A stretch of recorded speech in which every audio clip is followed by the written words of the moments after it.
Willkommen zu den Übungsgesprächen auf Deutsch mit Geschichten. Bist du bereit, dein Deutsch zu üben und fließender zu werden? Lass uns anfangen. Ein armer Mann hatte so viele Kinder, dass er bereits alle, die er kannte, als Taufpaten gefragt hatte. Als ein weiteres Kind geboren wurde, hatte er niemanden mehr, den er einladen konnte. Er wusste nicht, was er tun sollte, also legte er sich hin und schlief ein. In seinem Traum wurde ihm gesagt, er solle nach draußen zum Tor gehen und die erste Person, die er traf, fragen, ob sie der Taufpate sein wolle. Als er aufwachte, beschloss er, seinem Traum zu folgen.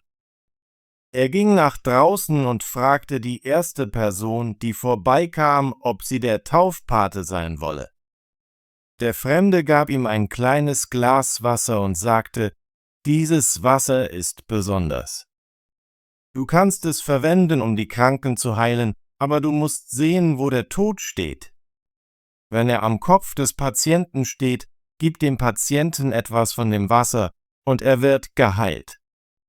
Steht der Tod jedoch an den Füßen des Patienten, wird es nicht helfen, denn der Kranke muss sterben. Von diesem Moment an konnte der Mann immer erkennen, ob ein Patient gerettet werden konnte oder nicht.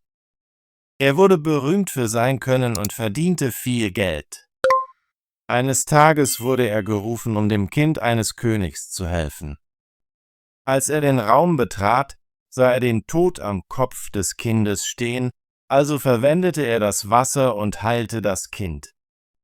Er tat dasselbe ein zweites Mal, aber beim dritten Mal stand der Tod an den Füßen des Kindes, und er wusste, dass das Kind sterben musste.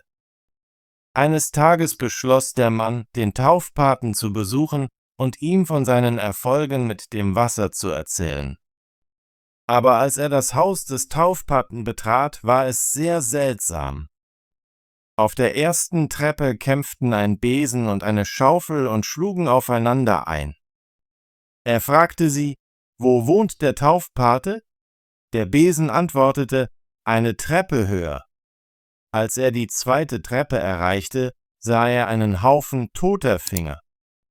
Er fragte erneut, wo wohnt der Taufpate? Einer der Finger antwortete, eine Treppe höher. Auf der dritten Treppe fand er einen Haufen toter Köpfe, die ihm ebenfalls sagten, er solle zur nächsten Treppe gehen. Auf der vierten Treppe sah er Fische in Pfannen braten, die zischten und brieten. Auch sie sagten, eine Treppe höher. Schließlich, als er die fünfte Treppe erklommen hatte, kam er zu einer Tür und spähte durch das Schlüsselloch. Drinnen sah er den Taufpaten, der lange Hörner hatte. Als er die Tür öffnete und eintrat, sprang der Taufpate hastig ins Bett und deckte sich zu. Der Mann sagte, Herr Taufpate, was für einen seltsamen Ort hast du? Als ich zu deiner ersten Treppe kam, kämpften der Besen und die Schaufel.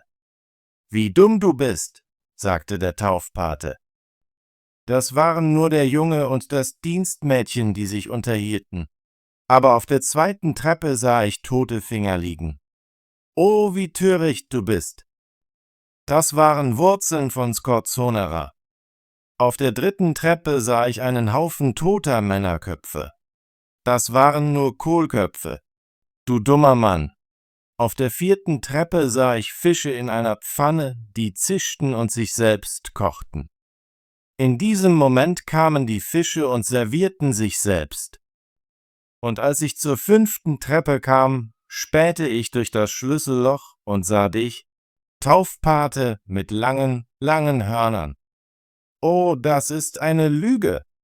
Der Mann bekam Angst und rannte hinaus, und wenn er das nicht getan hätte, wer weiß, was der Taufpate ihm angetan hätte.